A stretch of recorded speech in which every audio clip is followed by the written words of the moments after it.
तो hello government टोलिफी, कैसे आप लोग? उम्मीद करते सभी अच्छे होंगे। तो आज हम लोग पढ़ने जा रहे हैं 8वें अध्याय। इससे पहले 7 अध्याय का वीडियो मैं ऑलरेडी अपलोड कर चुका हूं। जो नए बच्चे होंगे आप प्लीज़ जाकर उस वीडियो को देख लीजिएगा, ताकि चीज़ें जो है आपको कंटिन्यू समझ आती रहे, ठीक है। और ये जो चैप्टर है बहुत ही इंपॉर्टेंट है। सीधे आपका 3-4 क्वेश्चन जो है इस चैप्टर से आ जाते हैं, आपको आगे दिखेगा। और थंबनेल में भी दिख गया होगा आप लोगों की ये क्वेश्चन बहुत बार बार आते रहते हैं क्वेश्चन, ठीक है। तो बहुत डिटेल से समझा जाएगा। शुरू करते हैं इस चैप्टर को, जिसका नाम है अफवाह तंत्र। पहली बात, अफवाह तंत्र जब भी वर्ड आएगा तो समझिए कि नदी से रिलेटेड बातें कर रही है। अफवाह मतलब होता है नदी जितना दूर फैलल है, छितरल फैले, मतलब छितर गया जितना दूर, उसको बोलेंगे अफवाह। और नदियों के दोस्त यार सब होंगे, जैसे उनके सहायक नदियाँ होंगी, तो उस सबको मिला देंगे ना तो बोलेंगे अफवाह तंत्र है। सिंपल, ठीक है। भारत जो है ना नदियों का देश है। क्या भैया? नदियों का देश है, क्योंकि अपने भारत में दुनिया भर की नदियाँ मिलेगी। ऐसे माना जाता है कि 4000 नदियाँ भारत में भैया, है ना। भारत में 4000, जिसमें 23 को बड़का है और 200 छोटका, और अन्य बहुत सारी ऐसी नदियाँ जिसके बारे में तो अनगिनत पते नहीं है, ठीक है ना। इसके बगल में देखिए तो यहाँ लिखा है कि प्रवाह रेखा। प्रवाह रेखा मतलब होता है नदी जिस रेखा से जा रही है। जैसे मान के चलिए नदी ऐसे डोलते बोलते जा रही है कि इधर जाऊँ इधर जाऊँ इधर जाऊँ, इसी को बोलेंगे प्रवाह रेखा। क्या बोलेंगे भैया? प्रवाह रेखा मतलब नदी जैसे ऐसे डोलते डोलते जा रही है, जैसे सीधे जाए घूमते जाए जैसे भी जाए, उसको बोले क्या बोलेंगे? प्रवाह रेखा बोलेंगे। अब यहाँ लिखा प्रवाह जंजाल। क्या लिखा भैया? उसके नीचे लिखा प्रवाह संजाल। अब सुनो, जंजाल वर्ड आप लोग सुनते होंगे, अक्सर सुनते होंगे कि हमारे सर के ऊपर बड़ी जाल है। हम भोजपुरिया भाषा में लोग बोलते हैं कि मुड़ी पर जाल लदा गया है। तो जाल मतलब क्या है? नदी में ढेर गोड़ा के जब मिल जाएगा था ना, उसकी सहायक नदियाँ, जैसे नदी जा रही थी आराम से डोलते डोलते, इसमें आके ई मिल गया, ई मिल गया, ई मिल गया, ई मिल गया, तो क्या हो गया? नदियों का जाल हो गया। इसी का बोलेंगे प्रवाह जाल बोलेंगे, ठीक है। नीचे आएंगे तो लिखा है कि वाहिकाएं के माध्यम से हो रही जल प्रवाह को अफवाह, मतलब जो नदियाँ जा रही है वो जितना दूर फैल रही है, नदियाँ जो है जितना दूर फैल रही है, इसकी सहायक नदियाँ ये सब मिलकर जितना दूर एरिया छेक ले रहा है, उसको क्या बोलेंगे? अफवाह बोलेंगे। और इस सब गोड़ा मिल जाएगा तो सब गोड़ा मिल के एक अफवाह तंत्र बनाया गया, समझ रहे ना। आगे जी, नीचे ये इस साइड में देखेंगे, इस साइड में लिखा हुआ अफवाह तंत्र हो गया, है ना। नीचे देखेंगे तो लिखा अफवाह द्रोणी। क्या लिखा भैया? अफवाह द्रोणी और जल विभाजक। अफवाह द्रोणी मतलब क्या होता है? जो वही जो जितने क्षेत्र में फैला है, जितना दूर तक फैल गया, जो अभी बोले कि जो अफवाह तंत्र बोलेंगे वो नदियों को जो कि जिसका फैलाव चारों तरफ हुआ है, और उस क्षेत्र को बोलेंगे अफवाह द्रोणी। क्या बोलेंगे? अफवाह द्रोणी। अब यहाँ लिखा जल विभाजक। जल विभाजक मतलब क्या? जैसे मान के चलिए कि ये हो गया, है ना, ऊपर में हो गया, ये हो गया, मान के चलिए सिंधु नदी। क्या हो गया? सिंधु नदी। और नीचे से गया यहाँ से गंगा नदी, है ना, गंगा नदी गया, ठीक है। एक्चुअली में क्या था ना कि मान के चलिए यहाँ पे एक बीच में पहाड़ी आएगा, जिस पहाड़ी का नाम है अरावली पर्वत, ठीक है। अब गंगा नदी यहाँ से निकली गंगोत्री से, और गंगा नदी जा रही थी कि अपने सिंधु नदी के साथ कि पार्टनर कहाँ जा रहे हो, चल रहे हैं हमें भी। ये जो अरावली पर्वत है ये इतना ना ऊंचा था कि इधर के जो इस एरिया का जो ढलान हो गया, तो ढलान के वजह से क्या होगी? गंगा नदी ढल गई कि भाग इधर चली आई, घूम गई इधर, और इधर घूम के चली गई और इधर आ गई, ठीक है।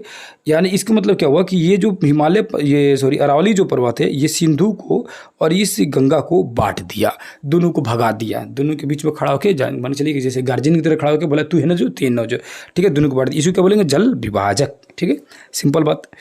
अब नीचे आएंगे तो देख रहे हैं कि भारत में नदियाँ जो है दो तरह से देखने को मिलता है। एक तो अरब सागर में गिरती है टपक से जाके, और एक गिरती है बंगाल की खाड़ी में। दो तरफ नदियाँ जाती है। जो अरब सागर में जाएगी उसको पकड़ लेंगे लोग हम, और बंगाल की खाड़ी में जाएगी उसको भी हम लोग पकड़ के पढ़ लेंगे लोग, सबके किसी को नहीं छोड़ेंगे। अब यहाँ लिखा है कि बंगाल खाड़ी में जाती है ना वो 77% है, मतलब ढेर नदी जाती है बंगाल खाड़ी में।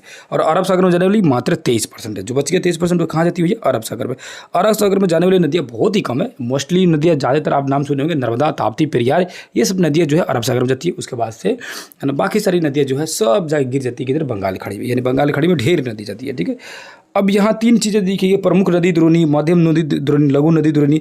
तो नदी का ये क्षेत्रफल दिया है, जिसका बड़ा क्षेत्रफल है उसको प्रमुख नदी द्रोणी बोलेंगे, जिसका छोटा है उसको बोलेंगे मध्यम नदी द्रोणी, और जो कस के छोटे नदी द्रोणी है उसको बोलेंगे लघु नदी द्रोणी, ठीक। उसमें कुछ खास नहीं है। नीचे लिखा है कि सिंधु, सतलज, गंगा और ब्रह्मपुत्र नदी जैसी अनेक नदियों का उद्गम हिमालय पर्वत से हुआ है। तो समझेंगे कहाँ से हो रहा है हिमालय पर्वत से, एक एक करके सबके बारे में जानेंगे कौन कहाँ से नदी से हो रहा है, ठीक है। अब यहाँ कुछ दिया अफवाह प्रवृत्ति, जो नदियों का जो फैलाव है उसका नाम लिखा हुआ है, कि मतलब अलग अलग डिजाइन का नाम लिख दिया। कुछ खास इसमें नहीं, एक दो को देख लेते हैं, बस समझाने के लिए आपको बता दे रहा हूँ। पूर्ववर्ती अथवा ना प्रत्यानुवर्ती अफवाह। अब ये क्या भैया? मतलब नदी के फैलाव जब हिमालय से पहले था, नदी का फैलाव क्या था भैया? हिमालय से भी पहले था। हिमालय चाचा बाद में है, नदी जो है उनसे भी पुरानी है। हिमालय नदी बोली कि नदी के सामने ही पैदा लिया हिमालय, ठीक है। तो उस नदी को बोलेंगे, यानी हिमालय, इस नदियों का बहाव हिमालय से भी पहले था। तो उन नदियों के अफवाह को या उन नदियों के फैलाव को क्या बोलेंगे? पूर्ववर्ती या प्रत्यानुवर्ती अफवाह। मतलब कि पूर्ववर्ती है। किससे पूर्ववर्ती भैया? इस हिमालय से भी पूर्ववर्ती है। अब लिखा है अनुवर्ती। अनुवर्ती मतलब क्या होता है कि हिमालय के साथ साथ मतलब ये नहीं हुआ, और एक्चुअली में जिधर हिमालय का ढाल रहा या किधर जिधर ढाल मिला, ये नदी उन्हें ढुल गया, क्योंकि जिधर ढाल मिलेगा उधर ढाएंगे। और एक्चुअली में वो पूर्ववर्ती जो था ना, पूर्ववर्ती पहले वाला, वो तो हिमालय से पहले का। और सबसे बड़ी खासियत बात क्या है, जब हिमालय बीच में आ गया ना, तो ये नदी बोला कि बीच में आ गया, उसको भी तोड़ के निकल गया, ले धबाक तोड़ के निकल गया। मतलब क्या हुआ कि ये मान के चलिए इधर नदियाँ बह रही थी, बीच में आ गया हिमालय पर्वत, हिमालय पर्वत आ गया, बस इसको भी तोड़ दिया, तोड़ के और इसको भी तोड़ के निकल गया नदी, ठीक है। तो उसको बोला गया पूर्ववर्ती नदियाँ, मतलब पहले से था, बीच में कौन थेतराई करने आया हिमालय पर्वत, बस उसको भी तोड़ के निकल गया। अनुवर्ती बोलते हैं क्या कि ये नदी बेचारा क्या किया, नहीं तोड़ा, ये क्या किया, हिमालय पर्वत के बाद में आया भी, और जिधर ढाले में उधर ढलते चले गया, जिधर जिधर, बस सीधा साधा था, ठीक है। अब परवर्ती मतलब क्या होता है, परवर्ती मतलब होता है ना एकदम सोझे आके मिल गया, एकदम सीधे, मान चलिए इसी नदी जा रही, इसमें कौन आके एकदम सोझे मिल गया, इसे 90 डिग्री के एंगल पर ले मिल गया, उसको क्या बोलेंगे परवर्ती। मतलब एकदम मैंने परपराई लाया, आकर मिल गया किसमें, सीधे किसी भी नदी में 90 डिग्री के एंगल में आके मिल गया, मतलब समकोण के रूप में, ठीक है। इसी तरह का दिया भाई, कोई खास इसमें चीज़ नहीं है, इतना डिटेल में नहीं पढ़ा जाएगा क्योंकि एग्जाम अभी सर पे है, वरना इसको तो इतनी ज़बरदस्त तरीके से मैं पढ़ा दूंगा। कभी मैं फिर बोर्ड के पर आऊँगा ना, तब मजा आएगा इसको पढ़ने में। अभी बुक से पढ़ा रहा हूँ तो इसको थोड़ा सा देख लीजिएगा, ठीक है। आपको अगर पढ़ने का मन करेगा तो क्या कीजिएगा, PDF में इसको मैं अपलोड कर दूंगा, उसको आप डिटेल में पढ़ लीजिए, लेकिन कोई फ़ायदा नहीं होगा। और आप लोग टेंशन नहीं लीजिए, ये इतना ही नहीं होगा, इसके अलावा जो वन लाइनर लेकर आऊँगा, इसी बुक को मैं खुद बना रहा हूँ वन लाइनर करके, बहुत ज़बरदस्त तरीके से बना रहा हूँ, काफ़ी मेहनत लग रहा है बनाने में। अगर वीडियो अगर उस समय अच्छा लगेगा और ये भी वीडियो आपको अच्छा लग रहा होगा तो ज़्यादा से ज़्यादा बच्चों के पास शेयर करते रहिए, क्योंकि हम लोग यहाँ पर नए नए आए होंगे लोग, और हम लोग चाहते हैं लोग कि कुछ चीज़ों को इस तरह दिया जाए जो चीज़ें आपको कहीं नहीं मिले। इतनी डिटेल्स में बता दूं जो कई चीज़ें आपको नहीं मिलेगी, और मेरा मकसद बस यही रहता है कि चीज़ों को समझने से ज़्यादा बेहतर है कि उसको समझने के साथ साथ एग्ज़ाम में जो क्वेश्चन बने ना उसमें एक भी नहीं छूटे। ये नहीं कि हम आपको बहुत कुछ पढ़ा दिया और पता नहीं चला एग्ज़ाम में, ठीक है। यहाँ पे गारंटी के साथ है, आप जो पढ़िएगा वो एग्ज़ाम में आने की पूरी संभावना रहेगी, क्योंकि जाहिर सी बात यहीं से पूरा एनालिसिस करके दिखा ही रहा हूँ, दूसरा कहाँ से पूछेगा, है कि नहीं है। यहाँ देखिए नर्मदा और ताप्ती नदी के बारे में दिया है, ये दो नदियाँ जो है जो जाती है कहाँ, अरब सागर में जाके गिरती है। इसकी कहानी आगे आएगा, पूरी डिटेल में समझेंगे। भारत में अपवाह तंत्र है, अपवाह तंत्र मतलब नदियों के जाल। अब नदियों के जाल में क्या है कि दो नदियाँ, एक तो हिमालय से निकलती है, दूसरा प्रायद्वीपीय भारत की है। प्रायद्वीपीय भारत जब भी बोलेगा तो समझ जाइएगा दक्षिणी भारत की बात कर रहा है, यानी इस वाले क्षेत्र को प्रायद्वीपीय भारत बोला जाता है, ठीक है। प्रायद्वीप क्यों बोला जाता है, कई बार मैं बता चुका हूँ आप लोगों को, ये छोटे छोटे बच्चों का चीज़ है, जिसके तीन तरफ पानी उसको बोला जाता है प्रायद्वीप, यानी इधर इधर इधर तीन तरफ पानी है तो इसको प्रायद्वीप बोला जाता है। इस वाले क्षेत्र को पूरे प्रायद्वीप बोला जाता है। हिमालय क्षेत्र हम लोग उत्तर साइड में भारत के, इसको हिमालयन क्षेत्र है, उधर से नदी निकलती है, और प्रायद्वीपीय क्षेत्र दोनों तरफ से नदी निकलती है, ठीक है। लेकिन यहाँ क्या होता है ना, चंबल, बेतवा के सोन नदी, ये तीन नदियों में लोग फंस जाता है कि इसको किधर माना जाए, क्योंकि आता प्रायद्वीपीय से है और जाता हिमालयन क्षेत्र की तरफ में है, मतलब नीचे से आता ऊपर जाता है, ठीक है। तो इकरा क्यों ना माना जाए, प्रायद्वीपीय या क्या माना जाता है, ये दोनों में अटकल रहता है, बीच में है पुराना लेकिन काम न्यू की तरह करता है, ठीक है। अब आएंगे तो हिमालयन अपवाह तंत्र के बारे में नदियाँ देखेंगे तो हिमालयन अपवाह तंत्र में क्या है, इसकी क्या विशेषता है कि ये 12 मास रहती है। 12 मास क्यों रहती है, क्योंकि ये इस ग्लेशियर से निकलते हैं। अब ग्लेशियर क्या होता है भैया, ग्लेशियर बोलते हैं पहाड़ों के ऊपर में जो बर्फ जमा रहता है उसको ग्लेशियर बोलते हैं। यहीं से पिघल पिघल कर नदी निकलती है, और ये कभी खत्म होगा नहीं, और ये नदियाँ कभी रुकती नहीं है, बस बरसात के दिन में और तेज भागने लगती है, क्योंकि ग्लेशियर के भी पानी और ऊपर से बारिश के पानी दोनों मिल जाता है, दोनों मिल के एकदम दंदना आके भागता है लोग, तो और बरसात में बढ़ जाती है। लेकिन प्रायद्वीपीय नदियों में देखेंगे तो बहुत सारी ऐसी नदियाँ हैं जो क्या है, बरसाती में ढक है, मतलब बरसात में टर करेंगी, मतलब क्या है कि बरसात में बहेंगी और फिर बरसात खत्म, गर्मी ठंडा के बाद गर्मी आती है तो सूख जाएंगे, ठीक है। तो वही चीज़ कर रहा है। और ये हिमालय नदी बोल रहा है कि भी आकार की घाटियाँ बनाती है, छिप्रिकाएँ बनाती है और जलप्रपात बनाती है। देखिए भी आकार की घाटियाँ मतलब होती है क्या ना, साफ पहाड़ एकदम खड़े ऐसे काट देगा, पहाड़ को क्या करेगा, पहाड़ को ऐसे खड़े काट देगा तो भी आकार की घाटी बन जाएगा, ठीक है ना। बाद में यही आई आकार का भी बन जाता है, ठीक है एकदम। ये पहले तो भी आकार बनता है, यही बाद में काटते करते करते करते बाद में आई आकार बनाते हैं, और गहरा करते तो आई आकार हो जाता है, ठीक है। अब ये छिप्रिका मतलब होता है क्या ना, जब नदी ऊपर से एकदम तेजी से आता है ना, ऊपर से तेजी आता है, मान के चलो कि इसके ढलान ऐसे बहुत तीव्र ढलान है, और तीव्र ढलान है, और इस तीव्र ढलान जो है, और ये बराबर यानी उबड़ खबड़ नाव का समतल तीव्र ढलान है, और यहाँ नदिया का पानी जो है बहुत तेजी से आ रही है। देखिए कि पानी तो गड़गड़ गड़ करते जाता है। कभी आप पहाड़ी क्षेत्र में कभी घूमने गए होंगे तो देखे होंगे कि वहाँ नदियों के भले बराबर जमीन समतल रहता है, लेकिन पानी की रफ्तार बहुत तेज रहती है, क्योंकि वो ऊंचाई से आती रहती है। तब नदी का जो फैला हुआ ना, नदी यहाँ फैल कर घूम रही है भले, लेकिन ये आ रही है तीव्र ढाल से, तो उसको बोलेंगे छिपरिका है, मतलब छिपिर छिपिर पानी है लेकिन बहुत तेज रफ्तार से आ रही है। और जलप्रपात मतलब क्या होता है, जब पठारों से या किसी पहाड़ी क्षेत्र से पानी धमाक से नीचे गिरता है उसको बोलते हैं, उसको जलप्रपात बोलते हैं, यानी झरना, सिंपली बात में है कि नहीं है। अब आज ये यहाँ पर लिखा है समतल घाट या गोखुर झील। गोखुर मतलब होता है गाय के खुर, समतल तो समझ ही रहे हैं, बाढ़ ग्रसित मैदान से गुफित वाहिका, मतलब गुफा की तरह निकल के घुस के निकलेगी, उसको गुफित वाहिकाएं बोलेंगे। यही सब चीज़ें, और कुछ खास इसमें है नहीं। आगे आएंगे, इस साइड में आएंगे तो इस साइड में देखेंगे यहाँ लिखा है पूरे नदी तंत्र का जाल लिखा है। गंगा नदी, सिंधु नदी, ब्रह्मपुत्र नदी का 3 नदियाँ जो हिमालय नदी से निकलती है ना। इसके एक एक करके सबके बारे में तर्जमे करेंगे, ऐसे थोड़ी कि छोड़ देंगे लोग, सबको पकड़ के ले जाएंगे। यहाँ लिखा हुआ है कोसी नदी को बिहार का शोक नदी कहा जाता है। ये पगला नदी है, इसीलिए इसको शोक नदी कहा जाता है, क्योंकि ये अपना मार्ग हमेशा बदलता रहता है। कब वो इधर से आता है, अब लोग का कि यहाँ से हट के घर यहाँ बना लिया, अगली बार का कि इधर आ गए, कल लोग का ले तेरी के है ना। उसके बाद लोग का कि अब भाग के इधर घर बना लिया, अगला बार इधर आ गया। तो एक कोनो फिक्स नहीं है, केनहू चल जाता है, इसीलिए भयानक बाढ़ जाता है, इसीलिए इसको बिहार का शोक नदी भी कहा जाता है। ठीक है, यहाँ देखेंगे तो लिखा हुआ कि बुंजी, बुंजी जो होता है ना, ये बुंजी जो जगह है उसके पास सिंधु नदी है ना, बहुत भयानक गहरा गार्ज बनाती है। गार्ज मतलब खाई बनाती है। जो गार्ज की जो खाई है ना वो 5200 यानी कि लगभग 5 किलोमीटर है ना, 5.25 किलोमीटर चल जाएगा। 5.25 किलोमीटर बुंजी नामक जगह है जो जम्मू कश्मीर, अभी तो लद्दाख वाला एरिया में जगह। तो लद्दाख वाला एरिया में जो जगह है एक बुंजी, बुंजी में क्या करता है, सिंधु नदी भुंजी बना देता है उनको, किनको, पहाड़ों को। ठीक है, महाखंड, बहुत भयानक महाखंड बनाता है। खंड मतलब गहरा एक खड्डा बनाता है, बहुत महाखंड, यानी 5 किलोमीटर गड्ढा खड़ा बना देता है। याद रखिएगा कौन, बुंजी जगह पर। ठीक है, अब नीचे आएंगे तो देखिए हिमालय पर्वतीय अपवाह तंत्र की क्या है भैया, उत्पत्ति। तो उत्पत्ति कह रहा है कि ना उसकी उत्पत्ति, तो उत्पत्ति देखेंगे तो मायोसीन कल्प का है, 2.4 करोड़ वर्ष से लेकर 50 साल पहले का है, बहुत पुराना है। इसमें बस इसमें यही याद रखना है कि इनकी उत्पत्ति जो हिमालय नदी की मायोसीन कल्प की है। ठीक है, नीचे आएंगे तो नीचे देखेंगे इंडो ब्रह्मपुत्र नदी के 3 मुख्य तंत्र है। एक तो गंगा का है ना, इसको पिछले चैप्टर में भी पढ़ा चुका हूँ, सिंधु, गंगा, ब्रह्मपुत्र का। देखिए 3 मेन जो है नदी है ना, 3 नदी जो है बड़का बड़का कुल खानदान है। देखो ये खानदान है, खानदान कौन है, मतलब कि जैसे फैमिली होता है ना, रिलेशन पूरा।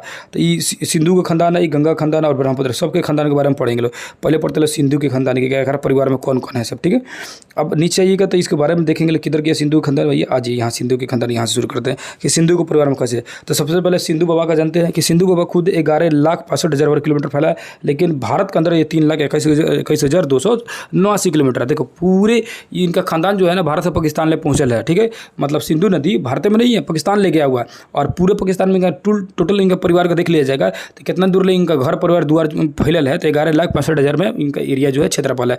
लेकिन बिहार में इनका जो परिवार है, बिहार में है 3,21,289। ठीक है, अब ये सिंधु नदी जो है ना बिहार में, सॉरी बिहार बोल रहा हूँ, भारत में। ठीक है, बिहार में सिंधु नदी कहाँ से जाएगा, आ जाते तो कोई बतिए नहीं रहता। ठीक है, तो भारत में इनका है 3,21,000, और भारत में ही इनकी किलोमीटर देखेंगे कितना दूरी तय करता है। तो सिंधु नदी एक्चुअली में पूरे भारत से लेकर पाकिस्तान तक कुल दौड़ता कितना दूर है, तो 2,28,80 किलोमीटर है, यानी 2,2880 किलोमीटर है। एक्चुअली में जब गंगा पढ़ाऊंगा तो गंगा को मैं बताऊंगा, वो भी 2525 किलोमीटर है। तो ये है 2500 यानी 2880 किलोमीटर। ठीक है, गंगा 2500 किलोमीटर, उसके बाद ब्रह्मपुत्र पढ़ाया जाएगा तो 2900 किलोमीटर, और जो SCERT की जो किताब दिया है ना उसमें 2900 किलोमीटर इसको दे दिया।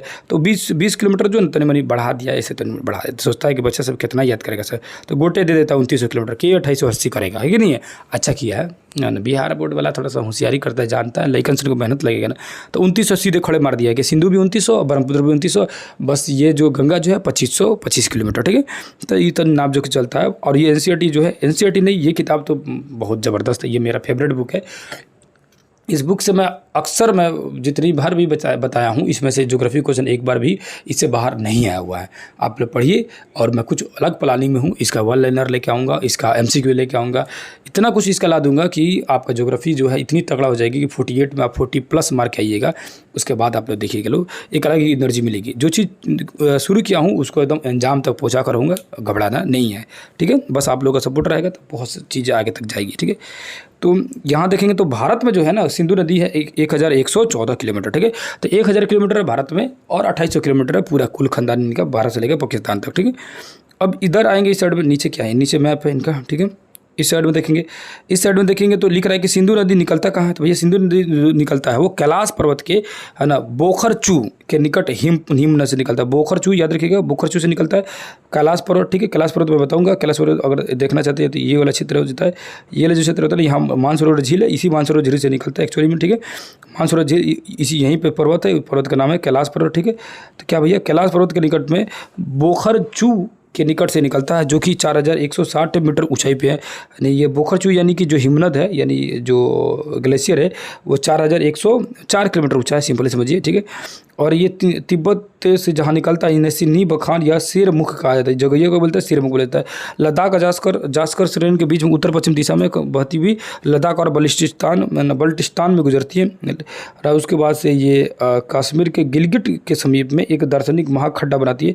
गिलगिट के पास में क्या बनती है, बहुत एक खड्डा बनाती है। खड्डा बने मतलब गहरी खाई बना देती है पहाड़ के काट के, और पाकिस्तान के चिलहट के निकट ही दर्जिस्तान प्रदेश में प्रवेश करती है। ठीक है, और उसमें पड़े तो बिहार बॉर्डर में मिठानकोट, उसी का नाम लिखा है दर्जिस्तान। ठीक है, तो मिठानकोट में या दर्जिस्तान में प्रवेश करती है, और सिंधु, और वहीं पे इसको मिलता है सिंधु, सतलज, ब्यास, रावी, चिनाब, झेलम, ये सब भारत से होकर जाती है सब नदियाँ, और सब बोले जाकर उससे दोस्ती कर लेती है जाके, किससे, सिंधु नदी से। सब बोले जाकर पार्टनरशिप बन जाता है, और सब एक के संग मिल के चल जाता है पाकिस्तान में, और पाकिस्तान में मिल के सब बहते हुए चल जाता है अरब सागर में जाके गिर जाता है। ठीक है, और भी इसकी सहायक नदी है, इसका नाम है श्योक, गिलगिट, जास्कर, हुंजा, नुब्रा, सिगार और गास्टिक और द्रास। तो जो बिहार बोर्ड दिया था वो श्योक दिया था, उसके बाद जास्कर दिया था, हुंज दिया था, और द्रास दिया था।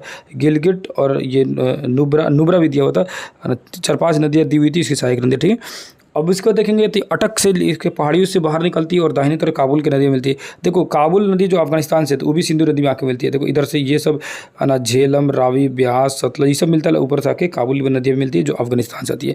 यहाँ देखेंगे तो एक बार समझौता हुआ था पाकिस्तान के बीच में, जिसको बोला गया सिंधु जल समझौता। एक्चुअली हुआ क्या रहा था कि सिंधु नदी भारत से गई हुई है, तो भारत से गई तो भारत इसको पनिया को अपना यूज के लिए रोक लेता था। तो पाकिस्तानी चिल्लाने लगा सट्टा करने के लिए कि हमारा पानी रोक रहा है, हमारा पानी रोक रहा है। तो इंटरनेशनल लेवल पर ये हल्ला करने लगा सब। तो भारत बोला ठीक है, तुम्हारा पानी नहीं रखेंगे, ले जाओ पूरा पानी छोड़ दिया भारत। बस क्या हो गया, अगर पूरे पाकिस्तान में बाढ़ आ गया, अब रोने लगा कि जो मर्द इतना थोड़े पानी छोड़ने के लिए, तनी मनी छोड़िए, है ना। तब तय हुआ कि कितना छोड़िए, तब फिक्स हुआ कि जैसे 6 नदियाँ ना, तो ऊपर की 3 नदियों में 80% भारत रख लेता है और 20% इसको दे देता है। ठीक है, और नीचे की 3 नदियों में क्या करता है, 20% भारत रखता है और 80% इसको दे देता है। जिसमें सिंधु का क्या चलता है, सिंधु जो नदी है ना उसका जो है 80% देना पड़ जाता है, 20% हम लोग रखते लोग, यानी सिंधु का, और 20% हम रख लेते लोग, और 80% इसको दे देते। किसको, बगल वाला पाकिस्तान को। ठीक है, नीचे आएंगे तो यहाँ दिखा दो नदियों के बीच के क्षेत्र को बोलते हैं दो आब। ठीक है, अब ये नाम से स्पष्ट होता है इसमें कोई खास चीज़ है ना। बिस्ट देखो, बी से ब्यास और स्व से सतलज, और बा से ब्यास और र से रावी नदी। तो कुछ खास नहीं है, सब पता चल जाता है इसमें, तो टोटली पता चल जाता है। ठीक है, नीचे आएंगे तो यहाँ लिखा हुआ कि वही मिठानकोट जो दक्षिण की तरफ मिठानकोट जाता है, जो कि शॉर्टकट दे दिया जाता है सीआरटी में मिठानकोट में। और यहाँ पंचदन नाम से पंजाब की मुख्य धारा जो सतलज, ब्यास, रावी और झेलम जो होती है, मतलब जब सब गोले जाकर मिलता है ना, तो वहाँ नाम पड़ जाता है इसका पंच नदी, यानी 5 नदियों का संगम। और कराची जो होता है उसमें भी दिया था बिहार बोर्ड में, कराची से होते हुए अरब सागर में जाकर गिर जाती है, गिर के जाकर ऊपर खत्म हो जाती है। ठीक है, तो याद रखिएगा। ठीक, अब सिंधु और ब्रह्मपुत्र नदियों का जो है वो तिब्बत के पठार से निकलती है। वो तिब्बत के पठार है, ये जो चैनल जो क्षेत्र है ना, यानी कैलाश पर्वत जो है वो सब तिब्बत वाला क्षेत्र है। ठीक है ना, ये भाई कितना पटाखा बजाएगा यार।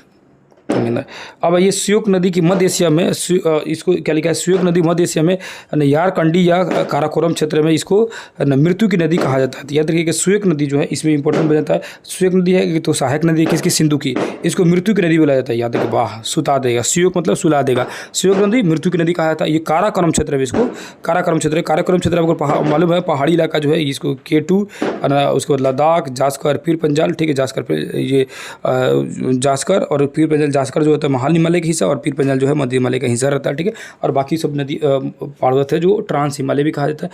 तो श्योक जो नदी है ना, इसको कहा जाता है काराकोरम क्षेत्र में, इसको मृत्यु की नदी। कितनी बड़ी नदी है। आगे जाइए, आगे लिखा है प्राचीन काल में यारकंड से लद्दाख के नीचे एक नदी के माध्यम से व्यापार होती थी। तो प्राचीन काल में इस नदियों से व्यापार होता था। ठीक है, उतना कोई खास नहीं है। इधर जी, अब लिखा है सतलज नदी के बारे में। पहले हो गया आप लोगों का सिंधु, अब आइए सतलज के बारे में। सतलज के बारे में जानने की कोशिश करते हैं। सतलज में क्या लिखा रहता है कि यह एक क्या है, पूर्ववर्ती नदी है। अभी देख लो, पूर्ववर्ती नदी मतलब क्या होता है भैया, पूर्ववर्ती नदी मतलब पहले की नदी है कि नहीं, बीच में कौनो आएगा तो क्या करेगा, उसको चितार का चल जाएगा कि नहीं है। तो पूर्ववर्ती नदी है जी, यानी पहाड़ को क्या करेगा, तोड़ के आएगा। ठीक है, तो मानसरोवर झील से तो निकलती है, लेकिन वहाँ के बगल में, मानसरोवर झील के बगल में एक और झील है, उस झील का नाम है राकसताल झील, है ना, राकसताल झील है। नीचे मैप आपको दिखेगा, राकसताल झील से ये निकलता है, कौन झील है तो भैया, सतलज नदी निकलता है। तो मानसरोवर झील से सिंधु निकला, और उसी के बगल में एक और झील है जिसका नाम है राकसताल झील, वहीं से निकल रही है। ठीक है, इससे क्या बोलते हैं, चांगलो खवाब के नाम से जाना जाता है। वहीं पर इसको क्या बोलते हैं, लांग चेंग खबाब, लांगचिन याद रखिएगा, बस इसको बोलते हैं। और ये शिव किला दर्रा से हिमाचल प्रदेश से प्रवेश करता है और 400 किलोमीटर की दूरी तय करते हुए, जैसे सिंधु था वो तो 1180 किलोमीटर था, ये 400 किलोमीटर की दूरी तय करते हुए सिंधु में जाके मिल जाता है और सिंधु से दोस्ती करके संग संग जाने लगता है। भारत में जब प्रवेश करने के पश्चात इसकी उत्तर में स्पीति नदी मिलती है, मतलब स्पीति इसकी सहायक नदी। स्पीति जो होता है ना खुजूर में दर्रे से निकलती है, ठीक है, और इसमें कुछ खास है नहीं इसके लिए। सतलज सिंधु देखेंगे तो महत्वपूर्ण सहायक नदियाँ हैं। भाखड़ा नंगल परियोजना जो है, भाखड़ा नंगल परियोजना आप जानते हैं कि भाखड़ा नंगल परियोजना इसी सतलज नदी बनाया गया था, जो कि 225 मीटर है। ये पढ़ा चुका हूँ 10th क्लास में, ठीक है। उसके बाद ये जाकर ब्यास नदी मिल जाता है, ठीक है। आगे जी इस साइड में देखते हैं क्या दिया है। इस साइड देखेंगे तो ये महान हिमालय और जास्कर को काट कर खड्डा बनाता है। तो महान हिमालय और जास्कर का, ऐसे भी जास्कर जो होता है ना महान हिमालय का ही हिस्सा है। तो मतलब क्या है ना, एक्चुअली में इसी को तो काट के अलग हुआ। देखो यहाँ है जास्कर और उसके बाद महान हिमालय शुरू। तो ये जब अलग हो गया तो ये इसी के बीच में से निकल गया ये नदी, कौन सी, सतलज नदी। तो ये इसको नाम हम लोग रख देते हैं जास्कर और इसको नाम रख देते हैं महान हिमालय, है कि नहीं, ये जास्कर। और दोनों का अलग अलग नाम इसीलिए हो जाता है क्योंकि है तो इसी के साथ, अलग इसलिए हुआ क्योंकि बीच में से नदी आके काट के निकल गई। क्योंकि परवर्ती नदी का काम क्या है, परवर्ती बोला कि हमरा से परपराइएगा तो काट के आपका निकल जाएंगे, ठीक है। तो समझ ना, मतलब नदी काट के, ठीक है। अब ये ब्यास बिपाशा नदी समझते हैं, ठीक है। बिपाशा नदी देखेंगे तो यहाँ एक और चीज़ लिखा हुआ था, सतलज नदी में लुधियाना में 13 किलोमीटर से उत्तर से प्रवाहित होती है। तो लुधियाना के आसपास में ये नदी है। अब ब्यास नदी देखेंगे, ब्यास को पहले बिपाशा बोलते थे, बिपाशा वसु नहीं, बिपाशा नदी, ठीक है। तो बिपाशा जो कि रोहतांग दर्रा से ये ब्यास में कुंड में निकलती है, तो रोहतांग दर्रा कहीं काट के आती है, ठीक है। अब कुल्लू घाटी से गुजरती है और धौलागिरी में लागती महाखंड बनाती है, ठीक है। इसमें कोई खास नहीं है। अब यहाँ लिखा हरिके बराज में सतलज नदी से मिल जाती है। तो जो ब्यास है बिपाशा जी कहाँ होती है, सतलज नदी से आके मिल जाता है, ठीक है। अब ये रावी को परुसनी या इरावदी नदी भी कहते हैं, ठीक है। यहाँ जानने वाली क्या बात है कि रावी जो नदी है, कुल्लू पहाड़िया है, चंबा घाटी है, इसी की वजह से चिनाब नदी, पीर पंजाल जो हो गया उसके नीचे हो गया, जास्कर के नीचे पीर पंजाल और धौलावीरा के बीच में से प्रवाहित, यानी कि ये हो गया पीर पंजाल पहाड़ी, उसके बाद से ये मध्य हिमालय का हिस्सा धौलावीरा, इसके बीच में से काट के निकल गई, है ना, कौन सी नदी, रावी नदी, ठीक है। अब ये चिनाब नदी, चिनाब जी सिंधु की सबसे बड़ी सहायक नदी, याद रखिएगा, चिनाब सिंधु की सबसे बड़ी सहायक नदी है, ठीक है, याद रखिएगा। सिंधु की सबसे बड़ी सहायक नदी चिनाब है, ठीक है। झेलम सतलज नहीं है, चिनाब है।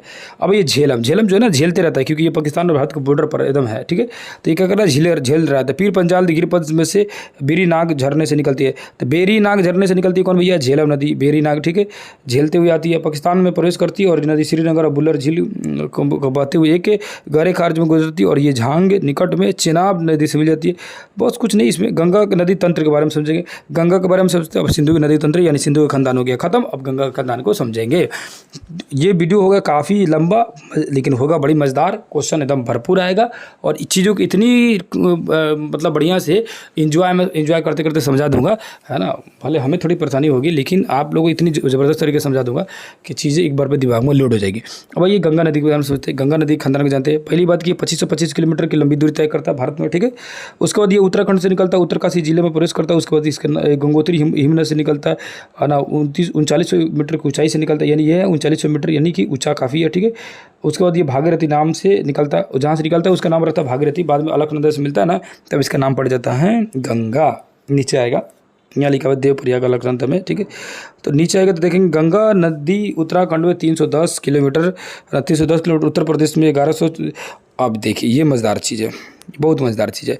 उत्तराखंड में 310, उत्तर प्रदेश में 1140 और बिहार में 455। तो याद रखिएगा 445 देता है, कहीं 455 देता है, दोनों याद रखिएगा, ठीक है। क्योंकि बिहार के किसी किताब में इसको 445 किलोमीटर दिया हुआ था और यहाँ 455 दे रहा है, तो इसको भी पकड़ के रख लीजिएगा क्योंकि छोड़ना तो कुछ नहीं है। तो 455 बिहार में, उत्तर प्रदेश में 1140 और उत्तराखंड में कितना भैया 310 किलोमीटर, और वही पश्चिम बंगाल में जाएगा तो 520 टोटल दौड़ देंगे तो 2525 किलोमीटर लगभग पहुँच जाएगा, ठीक है। तो सबके बारे में याद रखिए कि कहाँ गंगा नदी के इधर फैली हुई है। सबसे ज़्यादा बिहार में याद रखिएगा 455, और ये भी डाटा याद रखिएगा 455 की जगह पर 445 भी हो सकता है कि 445 वाले दे दे, बिहार वाली जो डाटा दे दे। तो आपको मारना ई नहीं की लगा दीजिएगा ई कि इनमें से कोई नहीं, बस हो जाएगा, इनमें से कोई नहीं आंसर आपका भी, ठीक है। नीचे दिए तो ये क्या होता है भैया, देवप्रयाग में मिलता है, देवप्रयाग में अलकनंदा और भागीरथी दोनों भेंट करता है। भेंट करने के बाद एक नया नामकरण हो जाता है इनका गंगा, ठीक है। तो कहाँ पहुँचता है देवप्रयाग में। देवप्रयाग में कौन कौन मिलता है, अलकनंदा और भागीरथी दोनों मिलकर बन बन जाता है लो क्या, एक गंगा नदी। ठीक है, अब गंगा द्रोणी जो होता है ना, गंगा द्रोणी में 8.6 लाख किलोमीटर फैला हुआ भारत की सबसे बड़ी अपवाह तंत्र है। अपवाह तंत्र मतलब होता है ना कि फैलने में सबसे आ गया। ठीक है, तो सबसे ज़्यादा अपवाह तंत्र किसका भैया, ये क्वेश्चन पूछा हुआ एक बार कि सबसे कौन सी नदी का अपवाह तंत्र सबसे ज़्यादा होता है, गंगा नदी का। ठीक है, नीचे आएंगे तो लिखा हुआ कि भागीरथी और हुगली विभाजित होती है, तो ये सब मालूम है। हुगली नदी तो कलकत्ता में है, इसी अलग हो जाती है।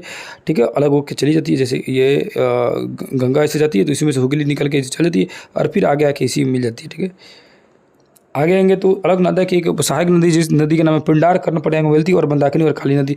मतलब वो पंचप्रयाग जो है ना, वो चीज़ें दी गई है। तो पंचप्रयाग आपके लिए एग्जाम की दृष्टि से इंपॉर्टेंट नहीं है, हालांकि जानने वाली चीज़ें हैं, तो जानने वाली चीज़ों को मैं बताऊंगा। ये लिखा है फरक्का नामक स्थान में बांग्लादेश में प्रवेश करती है। देखो एक्चुअली में क्या होता है ना, जो जगहिया है ना बांग्लादेश का, जैसे मान के चलिए ये आ जाते हैं हम लोग, ये हो गया सिक्किम, ये हो गया, ये हो गया। ठीक है, ये एरिया हो गया। ठीक है, अब ये जो गंगा नदी आ रही है, गंगा नदी ऐसे आती है, तो ये जब ये इस एरिया में प्रवेश करती थी, ये वाली जगह का नाम है फरक्का। क्या नाम है, ये फरक्का, मालदा दरार भी बोलते हैं कभी कभी, इसको याद रखिए। ठीक है, फरक्का बोलते हैं। और जब गंगा नदी प्रवेश करती है कहाँ, बांग्लादेश में, तो नाम पड़ जाता पद्मा। ठीक है, और ये ब्रह्मपुत्र प्रवेश करती है तो नाम पड़ जाता जमुना। दोनों भेंट कर लेते तो नाम पड़ जाता मेघना।